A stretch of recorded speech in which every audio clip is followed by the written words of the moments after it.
کہ اللہ مختلف امتحانات کے ذریعے سے ہر مومن کی آزمائش کرتا اور اس کے ساتھ ساتھ پھر ہمیں اس امتحان سے نکلنے کے بھی بہت سے طریقے بتاتا. آزمائش بھی وہی کرتا اور ہمارے نکلنے کا طریقہ بھی وہی بتاتا. بعض اوقات کنفیوز ہو جاتا ہے مومن کہ یہی اللہ ہمیں رزق سے محروم کر کے ہماری بھوک کا امتحان لے رہا اور یہی اللہ کہتا ہے کہ رزق میں برکت چاہیے تو یہ دعا پڑھ یہی عمل کرو. اگر اللہ ہمارے مسئلے کو حل کرنا چاہتا ہے تو امتحان لے ہی کیوں رہا؟ ایک حدیث معصوم میں اس کا ایک مختصر سا جواب اور وہ یہ کہ بعض اوقات آزمائش وہ ہوتی ہی نہیں ہے جو تم کو نظر آ رہی. تم سمجھ رہے ہو کہ میری اچھی بھلی نوکری چھوٹ گئی اور میں رزق کے پرابلم میں مبتلا ہو گیا تو تم نے کہا کہ پھر اس وقت دعائیں پڑھنے سے فائدہ کیا؟ کیونکہ یہ امتحان کو اللہ نے لیا. اس کا مطلب یہ کہ اللہ اس وقت مجھے بھوکا دیکھنا چاہتا. ٹھیک جب وہ خود اللہ یہ چاہتا تو اس وقت فی الحال دعائیں پڑھنا بیکار. امام نے کہا نہیں. اصل مسئلہ یہ ہے کہ تمہارے رزق کو بند کیا گیا. بہت سے لفظ میں ایسے استعمال کر رہا ہوں جو روایتوں کے اعتبار سے مناسب نہیں کیونکہ رزق کسی کا بند نہیں ہوتا لیکن وقت کی کمی کی وجہ سے جو لفظ ذہن میں آ رہا ہے وہ میں اگل رہا ہوں کہ امام فرماتے ہیں کہ تم نے یہ سوچا کہ اللہ نے رزق کا دروازہ بند کیا. اس کا مطلب یہ ہے کہ اس کی مصلحت یہ ہے کہ ہمارے گھر میں فاقہ اس لیے تم چپ چاپ بیٹھ گئے. یہ مقصد ہے.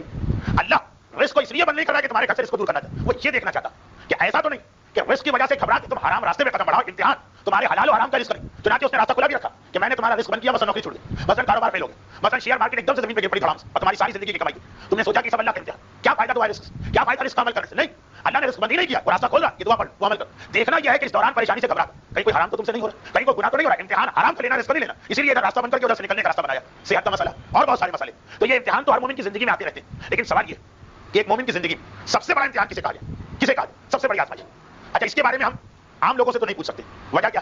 ہم لوگ ہیں بے صبر ظلومن جہولا. قرآن نے ہمارے بارے میں کہا ہم جاہل نہ سمجھ. ہمیں اپنی ہر پریشانی بڑی لگتی ہے اور دوسرے کی ہر پریشانی چھوٹی لگتی ہے. جو مسئلہ بہت مشہور محاورہ ہے لیکن بیان کرنے کو دل نہیں جا رہا. اولاد ہمیشہ اپنی اچھی لگتی ہے بیوی ہمیشہ دوسروں کی اچھی لگتی ہے لیکن خیر وہ ایک الگ مسئلہ ہے. اس پر آئندہ گفتگو ہو. تو پریشانی میں بھی وہی اولاد اور بیوی کا موازنہ انگلش کے ایک محاورے میں کیا گیا. وہ محاورہ اسلام کے اعتبار سے پریشانی اور عیب کا ہے. عیب اور پریشانی میں یہی ریشو. اپنی چھوٹی سے چھوٹی پریشانی ہمیں اتنی بڑی لگے گی جیسے قیامت آ گئی. اب دوسرے کی بڑی سے بڑی پریشانی میں مر رہا ہوں ہمیں لگے گا جیسے کچھ ہے نہیں تو بلا وجہ شور مچا رہا. اور عیب میں ہمیشہ الٹا اپنا بڑے سے بڑا عیب چھوٹا نظر آتا ہے. ہم نے کیا اور دوسرے کا چھوٹا سا عیب اتنا بڑا نظر آ جاتا ہے. تو اب جب ہمارا مزاج کہ ہمارے خیال میں جو پریشانی ہم پر آ گئی وہ کسی بھی نہیں ہے. ہمارے گھر میں اگر ایک دن پانی نہ آئے تو ہم سمجھیں گے یہ قیامت ہوگی. آج تک اللہ نے اتنا بڑا امتحان تو کسی کے لیے نہیں ہوگا. تو ہم لوگوں سے پوچھنا تو بیکار ہے کہ بڑی پریشانی کیا اس سے کیوں نہ پوچھیں کہ جس سے بڑا ثابت کائنات کی تاریخ میں گزر گئی وہ بتا سکتا ہے کہ وہ کس امتحان کو سب سے بڑا امتحان سمجھ رہا. اے حسین مظلوم اے سردار شہدا اے صبر کرنے والوں کے سید آپ نے تو سارے امتحان دیے. آپ بتائیے کہ سب سے بڑا امتحان کیا؟ فاقے کا امتحان بھی دیا فاقہ 3 دن کا وقت غریب الوطنی کا امتحان بھی دیا گھر والوں سے جدائی کا امتحان بھی دیا. آپ سب سے بڑا امتحان کسے سمجھ رہے ہیں؟ سردار شہدا سید الصابرین سے بہتر فیصلہ کون کرے؟ وہ ایک جملہ منزل مصائب کا جملہ ہے لیکن اس میں پیغام بھی چھپا. اکبر مقتل کی جانب چاہ رہے ایسا محسوس ہوا کہ میرے پیچھے پیچھے کوئی آ رہا. مڑ کے دیکھا تو دیکھا کہ میرے بوڑھے بابا پیدل میری سواری کے پیچھے پیچھے چلنے کا ارادہ کیا. پیدل چلے آ رہے. ایک مرتبہ کہا بابا آپ اتنی زحمت کیوں کر رہے ہیں؟ حسین کا جواب سن اکبر تمہارا کوئی اکبر جیسا جوان بیٹا نہیں اس لیے تمہیں نہیں معلوم کہ بوڑھے باپ کے دل پہ اس وقت کیا قیامت گزر رہی ہے. سردار شہدا نے بتایا باپ کے لیے اولاد کا امتحان سب سے بڑا امتحان اور اسی لیے پروردگار نے جب ابراہیم کے سارے امتحان لے لیے تو آخری امتحان اولاد ہی کا رکھا. تو ادھر نص قرآن ادھر عمل معصوم ثقلین جمع ہوگا اس بات پر کہ اولاد کے امتحان سے بڑا امتحان کوئی نہیں. اور روایتوں میں یہ کہ اللہ کافر کا امتحان ہمیشہ چھوٹا لیتا ہے مومن کا امتحان ہمیشہ بڑا لیتا ہے. چنانچہ مومن اولاد کے امتحان سے گزرے. اب اس امتحان کے کئی طریقے. کبھی یہ امتحان اس طرح ہوتا کہ مومن کو اولاد ملتی ہی نہیں. جس کو اولاد نہ ملے پوچھیے کیسا تڑپتا ہے. کبھی یہ امتحان جو خالصتاً ہندوستانی ماحول میں وہ یہ ہوتا ہے کہ لڑکیاں ہیں لڑکا نہیں. اگر قرآن اس کی مذمت کرا کہتا ہے ان لوگوں کی حالت ہے کہ ویزا بشرا جب ان کو یہ خبر دی جاتی ہے تمہاری بیٹی پیدا ہوئی صلی اللہ وجہہ مسودہ اس کا چہرہ سیاہ پڑ جاتا ہے بیٹی کا نام سن. لیکن ہمارے معاشرے میں یہ بھی ایک بڑا امتحان. کبھی اولاد کا امتحان اس طرح ہوتا کہ بیٹی ہے اور شادی نہیں ہو رہی. کبھی اولاد کا امتحان اس طرح ہوتا ہے کہ شادی شدہ بیٹی مگر جہاں جا کے پھنس گئی اس سسرال میں اس پہ بے انتہا مظالم ظلم اس پر ہوں گے تڑپے گی اس کی ماں. کبھی اولاد کا امتحان اس طرح ہوتا ہے کہ بیٹا مر رہا اور باپ اور ماں اس کو بچا نہیں پا رہے. بابر نے ہمایوں کے بستر کا کباب کر خدا سے دعا مانگی کہ اے خدا اگر تجھے موت ایک زندگی چاہیے تو میری زندگی لے لے یہ زندگی چھوڑ. کبھی اولاد کا امتحان یہ ہوتا کہ اولاد کسی ظالم کے چنگل میں پھنس گئی یا ظالم اس کے پیچھے لگا کیسے اس کو بچا. اور کبھی اولاد کا ایک اور امتحان ہوتا ہے جو بڑا سخت. کوئی پریشانی نہیں ہے اولاد کو لے کے اتنا بے دین اور گمراہ بن گیا کہ ماں اور باپ ایک طرف جب اس کی گمراہی کو دیکھتے ہیں تو دل چاہتا ہے کاش یہ اولاد نہ ہوئی ہوتی مگر دوسری جانب ہے تو انہیں کے جگر کا ٹکڑا نہ. جب اس کی حالت دیکھتے ہیں تو تڑپ تڑپ کے سوچتے ہیں خدا کسی طرح اسے نیک ہدایت دے اور صحیح راستہ دکھا. یہ بھی ایک امتحان ہے بہت بڑا امتحان جہاں بیٹے کے پاس پیسے کی کمی نہیں جہاں بیٹے کے پاس دنیاوی سہولتوں کی کمی نہیں لیکن باپ اس کے شراب کو دیکھتا باپ اس کے ترک نماز کو دیکھتا باپ اس کے احکام دین کا مذاق اڑانے کو دیکھتا. کسی اور کا ہوتا تو باپ کہتا ہے مر جائے ایسا بیٹی اپنا بیٹا یہ بھی نہیں کہہ سکتا اور حالت برداشت بھی نہیں. یہ سارے اولاد کے امتحان. اور پورا سال اول محرم سے آخر ذی جو ہمارے یہاں سال ایک ایسی تاریخ آتی ہے جسے خاص اولاد کا مسئلہ حل کرنے کی تاریخ خدا نے بنا دیا. اور وہ تاریخ ہے رجب کی 13 رجب کی 14 اور رجب کی 15. آئندہ درس ہمارا ہوتا 15 رجب. تب تک یہ تاریخیں نکل چکی ہوتی 13 14 اور 15 رجب عمل ام داؤد. ماہ رجب روایتوں میں ایک نام ہے اسب. ہم تو کہتے ہیں رجب المرجب معصوم کہتے ہیں رجب الاسب. راوی نے پوچھا مولا یہ اسب کیا ہے؟ الف سواد اور ب. مولا یہ اسب کیا؟ امام نے کہا یہ رجب کا وہ نام جو آسمانوں پہ مشہور. 2 نام ہو گئے. ایک نام زمین پہ مشہور ایک نام جو آسمانوں پہ مشہور. کہا مولا لیکن یہ نام اللہ نے رکھا کیوں؟ راوی ہے عربی زبان جاننے والا. عربی میں سب و سب کے معنی کوئی چیز انڈیلنا.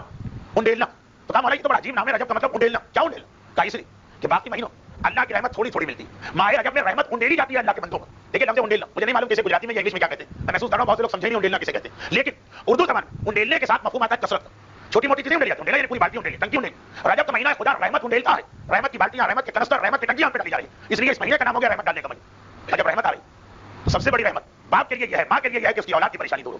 ماہ رجب کی 13, 14 اور 15 خاص میرے پاس خواہش ہے کہ آپ نے پچھلے سال یہ بتایا تھا, اس سال بھی بتائی. پچھلے سال کراچی کے کچھ علاقوں کچھ والدین اپنی اولاد کے اس مسئلے میں پریشان تھے کہ ان کی اولاد کے پیچھے کچھ ظالم لگے, کچھ سیاسی مسائل, کچھ طاقتور لوگ لگے, حکومتیں پیچھے تھی اور بظاہر بچنے کا کوئی امکان نہیں. عمل ام داؤد اصل میں انہوں نے مجھے یاد دلایا اس سال جو 5 نومبر کا واقعہ پیش آیا, تو اس وقت تک رجب شروع نہیں ہوا, ان والدین نے مجھ سے رابطہ قائم کیا اور کہا مولانا آپ نے ممبر پہ یہ پڑھ دیا تھا, ہم نے اس پہ عمل کیا, اور 1 سال بھی ابھی پورا نہیں ہوا, دوسرا رجب شروع نہیں ہوا, اور مسئلہ اس طرح حل ہوا کہ ہم کو خود یقین نہیں آ رہا. پچھلے سال ہم سوچ بھی نہیں سکتے کہ حالات اس طرح بدلیں گے اور اس طرح بدلیں گے. اس سال بھی آپ جہاں جہاں لوگوں کو ذرا یاد دلا دیجیے, شاید کسی بوڑھے باپ کی بوڑھی ماں کی دعا آپ کو مل جائے. باقاعدہ اس جملوں کے ساتھ مجھ سے بات کی ان لوگوں جو ان علاقوں میں رہتے ہیں جہاں یہ مسئلہ. لیکن بات صرف یہ کہ یہ عمل اتنا مشہور ہو گیا کہ میں اس کی تفصیل میں نہیں جا رہا ہوں, صرف یاد دلانے کے لیے میں نے یہ کہا 13, 14 اور 15 رجب. یقینا بعض لوگوں نے جب مفاتیح الجنان میں یہ عمل پڑھا تو گھبرا گئے کہ تو بہت مشکل عمل, 3 تو روزے رکھنا پڑتے اور اتنے قرآن کے سورے پڑھنا پڑتے. بات بھی صحیح بھائی, جتنا بڑا مرض ہوگا اتنی بڑی سرجری آپریشن چاہیے ہوگا. اگر واقعی اتنا بڑا مسئلہ ہے تبھی اس عمل کو آپ کو انجام دینا, چھوٹے موٹے مسئلے کے لیے یہ عمل ام داؤد ہے. کیا عمل کی تاریخ یہ ہے کہ امام حسن کے پوتے ہیں جن کا نام داؤد ہے, اور یہ پوتے جناب حسن مصنع کے فرزند. حسن مصنع امام حسن کے وہ بیٹے جن سے حسین بہت محبت کرتے تھے. امام حسین اپنے بڑے بھائی کی اولاد میں حسن مصنع سے بہت محبت, اس وقت تک تو جناب قاسم پیدا بھی نہیں ہوئے, اور اتنی محبت کہ جب حسین کی پہلی بیٹی جوان ہوئی شادی کے قابل فاطمہ کبریٰ, جن کے بارے میں حسین کہتے تھے مجھے اپنی کبریٰ بیٹی سے اپنی ماں زہرا کی یاد آتی, اور اس کے جسم سے وہ خوشبو بلند ہوتی ہے جو میری ماں فاطمہ زہرا کے جسم کی خوشبو. تو جب جناب فاطمہ کبریٰ جوان تو خاص یہ جملہ کہا اپنے بھتیجے حسن مصنع کہ بیٹا حسن مصنع مجھے تجھ سے اتنی محبت کہ میری فاطمہ کبریٰ کے لیے تیرے سوا مجھے کوئی اہل نظر نہیں آتا. خصوصی جملے ارشاد فرما کے یہ شادی کی تھی. انہی حسن مصنع کی دوسری بیویاں بھی تھی. تو داؤد حسن مصنع کے بیٹے ہیں مگر دوسری بیوی فاطمہ کبریٰ سے. یہ داؤد اس وقت گرفتار ہوئے جب منصور توانقی ایک مرتبہ سادات مدینہ پر حملہ کیا, بغداد کی دیوار بھی بنانا اور نفس زکیہ کا واقعہ بھی چل رہا, تو باقاعدہ آپریشن کلین اپ کیا گیا جو بھی آپ گئی سادات کرام کے خلاف, اور سارے سادات کو گرفتار کر لیا قصوروار یا بے قصور. یہ لفظ قصوروار بھی میں ان کے حساب سے کہہ رہا ہوں, اسلام کے حساب سے نہیں. جن لوگوں منصور کی ظالم حکومت کے خلاف میدان میں نکل کے احتجاج کیا تھا وہ بھی پکڑے, اور جو بیچارے گھر میں بیٹھے تھے وہ بھی پکڑے. اور منصور وہ ظالم کہ جس کے ہاتھ سے کوئی سید بچ کے نہیں آئے, کیونکہ جس وقت بغداد کی دیوار تعمیر ہو رہی تھی تو منصور کا طریقہ یہ تھا کہ بلڈنگ مٹیریل گارے میں پانی کے بدلے سادات کا خون ڈالتا. تو اب ہوتا یہ تھا کہ پتا چلا کہ روزانہ اتنی دیوار بنانا ہے 10 فٹ کی, 50 سادات کا خون چاہیے. اب اس 50 لائے روزانہ, صبح کو جیل سے 50 لائے جاتے ہیں, شام کو ٹھیکیدار یا کانٹریکٹر نے اطلاع دی کہ بھائی 48 سادات کے خون سے آج کا کام ہو گیا, 2 بج گئے. منصور کہتا ہے ان کو واپس نہ لے, جو ہم نے جیل سے نکال لیا مارنے کے لیے ان کو ماری دو, اس کو واپس نہیں لینا. جیسے ہم لوگ نیکی کے کاموں میں بعض اوقات کہتے ہیں نیکی کے کام, مسجد بن رہی 10,000 دے دیا, پتا چلا اگر کہیں شریف رستی کہ 9,000 میں کام ہو گیا, ہم نے کہا واپس نہیں جائے, لگا دیں کسی اور نیکی کے کام. بہت ایسا بہت ہوتا کہ لوگوں نے کہا مثلا ہماری طرف سے ایک بکرا ذبح کر دیں, عراق میں سید محمد پہ بہت ہی نظر ہوتی, اب ہم لے کے گئے احتیاطاً 500 روپے 400 میں بکرا مل گیا, جس کے پیسے اس نے کہا مجھے واپس نہ کرے, دے دیے نیکی کے کام میں آپ کہیں اور خرچ کر. تو منصور کیا کہہ رہا, 50 سید میں نے نکالے تھے کہ آج ان کو مارا, اگر 48 سے کام ہو گیا تو واپس نہ کرو, جو میں نے نیت کی وہ پوری ہونی چاہیے, انہیں اسی طرح زندہ کھڑا کر کے چن دو دیوار کے اندر. ایسا تو ظالم سادات کرام کی قربانی, ایسا تو ظالم. چنانچہ جو اس کے ہاتھ میں گئے سمجھ لیا اس کے گھر والوں نے کہ واپس نہیں آئے. رجب کا مہینہ, چھٹے امام بیمار پڑ گئے, خاندان والے بذات کرسی اور عیادت کے لیے آنے لگے. جناب داؤد کی والدہ یعنی حسن مصنع کی دوسری بیوی, جنہوں نے بچپنے میں چھٹے امام کو پالا بھی تھا, وہ بھی آتی ہیں امام کی عیادت بذات کرسی کے. ایک مرتبہ امام نے کہا کیا ہے مادر داؤد, خیریت تو ہے سب, بس ایک غمزدہ ماں جس کا دل دکھا ہے, جس کا جوان بیٹا پکڑا گیا اور ایسے ظالم کے پاس واپس آنے کا امکان نہیں, بے اختیار آنکھوں سے آنسو جاری ہو. کہا فرزند ہے میرا بیٹا داؤد ایسے ظالم کے قید میں گیا, میں پریشان. امام نے کہا پریشان کیوں, میں تمہیں ایک عمل بتاتا ہوں, اور اس عمل کو کرنا تو میرے جد رسول خدا تمہارے بیٹے کی رہائی کا انتظام کریں. جملے پہ غور کیجیے اور واقعے کا آخر سنیے. لیکن 3 دن روزہ رکھنا ضمن بتا, جن پر قضا روزہ ہے وہ سنت روزہ نہیں رکھ سکتے, لیکن عمل ام داؤد میں قضا روزہ چل جاتا ہے. 3 روزے رکھنا ہے, چاہے سنت رکھو, چاہے منت کے رکھو, چاہے قضا کے رکھو. جناب داؤد کی والدہ جن کا نام فاطمہ, حسن مصنع کی پہلی بیوی کا نام بھی فاطمہ ہے, فاطمہ کبریٰ کی پہلی بیوی کا نام بھی فاطمہ ہے, فاطمہ کبریٰ, دوسری بیوی کا نام بھی فاطمہ. جیسے خود حسن مصنع کا اپنا نام بھی حسن ہے, ان کے بابا کا نام بھی حسن. خیر چلی گئی, اور 13, 14, 15 کی رات کو عمل پورا ہو گیا. اب اس کے بعد گھر میں ہے کہ دیکھیں کیا نتیجہ نکلتا. 1 ہفتہ ہوا ہوگا, ایک مرتبہ دیکھا میرا بیٹا داؤد گھوڑے دوڑاتا ہوا مدینے میں داخل ہوا, محل بنی ہاشم میں آیا, ماں کے گلے لگا, مادر گرامی میں رہا ہوگا. ماں بہت پریشان, بیٹا یہ ہوا کیسے؟ کہا کہ ادھر 15 تاریخ ختم ہوئی, شب 16 آئی, اور میں اپنی حالت میں زار و قطار ہو رہا, ہتکڑی اور بیڑی ہے, اور میں جیل میں پڑا ہوں, اور روزانہ دیکھ رہا ہوں کہ میرے جو ساتھی 2 آج گئے, 3 آج گئے, 5 آج گئے, واپس کوئی نہیں آتا. کوئی مارا گیا, کوئی دیوار میں چن دیا گیا, کسی کا خون لیا گیا, اور میں بھی انتظار کر رہا ہوں کہ کب میری باری آتی. 15 کا دن ختم ہوتا ہے, جب 16 کی رات آئی, آدھی رات کا وقت, اور میں خنودگی کے عالم میں ہوں کہ ایک مرتبہ میں نے دیکھا میرے چاروں طرف مجمع ہے, گھبرا کے میں نے آنکھ کھولی, کون آئے, مجھے لے جانے والے تو نہیں آئے, دیکھا کہ نہیں, کچھ ایسے چمکتے ہوئے چہرے کہ میرے دل نے گواہی دی کہ تو میرے بزرگ لگ رہے ہیں, اور ان میں جو سب سے زیادہ شان و شوکت والے, میرا دل پتہ نہیں کیوں کہہ رہا تھا کہ یہ تو مجھے اپنے جد رسول اللہ لگ رہے ہیں. وہ آ گیا, انہوں نے تعارف نہیں کرایا, آ گیا, اپنے ہاتھوں سے میری ہتکڑی اور بیڑی کھولی, 10,000 درہم میں تھیلی میں مجھے دی, اور کہا یہ تیری ذات راہ کے لیے. کہا جا, تیری ماں نے آج ایک ایسا عمل مکمل کیا کہ اس کے بعد یہ ہماری ذمہ داری ہے کہ ہم تمہیں رہا کروا, اور اطمینان سے جا, جب تو یہاں سے غائب ہوگا تب تیری تلاش میں خود نہیں نکلے گا, پورے اطمینان کے ساتھ جا. مادر کرام میرے جد نے اپنے ہاتھوں سے میری ہتکڑی اور بیڑی کھول, راستے کی پریشانیاں بھی نہ ہو, کہا بغداد کہا مدینہ, 10,000 ذات راہ دیا. یہ عمل ام داؤد. اس کے بعد علماء کرام نے اتنا مقبول بنا کہ سید ابن طاؤس جن کی کتاب اقبال کا حوالہ مفاتیح میں سینکڑوں جگہ فرماتے ہیں کہ آج تک میں نے کوئی ماں ایسی نہیں پائی جس نے اپنی اولاد کے کسی بھی مسئلے کے لیے یہ عمل کیا اور براہ راست اس کو مدد رسول نہ ملی. ابن طاؤس جیسا محتاط فقیہ کہہ رہا ہے ایک ماں مجھے ایسی نہیں ملی. چنانچہ آج اولاد کی پریشانی جن کے گھروں میں, جیسا کہ میں نے کہا کہ جب ہمارے گھر میں پریشانی نہیں ہوتی تو ہمیں دوسرے کی پریشانی کی فکر نہیں ہوتی, لیکن جن کے گھر میں پریشانی, یہ کیسا عمل کہ ایک ہی ہفتہ ہے, آئندہ 15 رجب آ جاتی تو فائدہ نہ ہوتا. اس لیے اسی پر میں بات کو ختم کرتا ہوں.